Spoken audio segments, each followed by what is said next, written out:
Je donne la parole à Monsieur François Dagneau, maire du 19e arrondissement.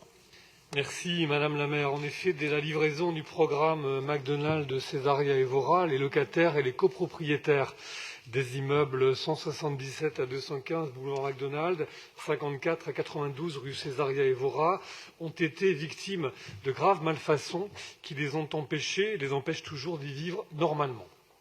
De graves dysfonctionnements ont été à déplorer, qui ont abouti à des coupures d'eau et de chauffage répétées, y compris en plein hiver, avec des inondations de cages d'ascenseurs et de parkings et de multiples autres désagréments. C'est cette situation parfaitement inadmissible qui nous a conduits, avec notre collègue et mon adjointe Colombe Brossel, chargée de l'habitat dans l'équipe municipale du 19e arrondissement, à réunir l'ensemble des protagonistes dès le 17 mai 2019, puis à nouveau avec les bailleurs le 27 septembre 2019 et à nouveau le 12 février 2020.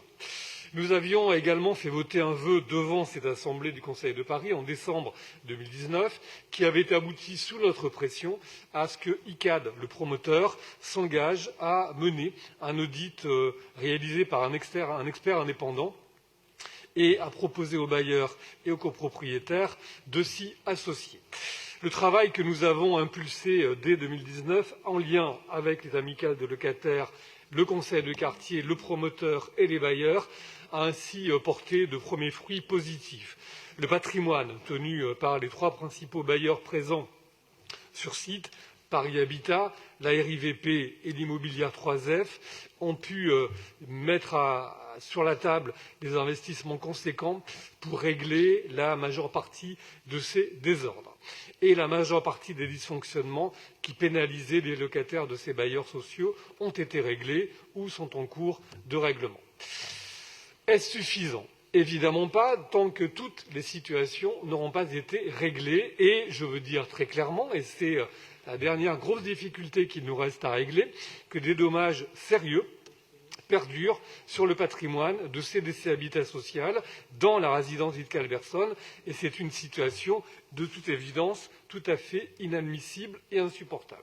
J'ai donc, avec Colombe Brossel, déposé un nouveau vœu l'exécutif lors de notre dernier conseil d'arrondissement pour renouveler notre solidarité aux occupants de la résidence Wittke-Alberson, demander effectivement à ce que le bailleur CDC Habitat Social soit à nouveau interpellé pour prendre des mesures similaires à celles qui ont été prises dès 2019 par les autres bailleurs, et pour qu'en effet, chers collègues, c'est leur demande, et je note avec stupéfaction que vous leur déniez ce droit, que le préjudice subi par les locataires soit reconnu et qu'ils puissent en être dédommagés.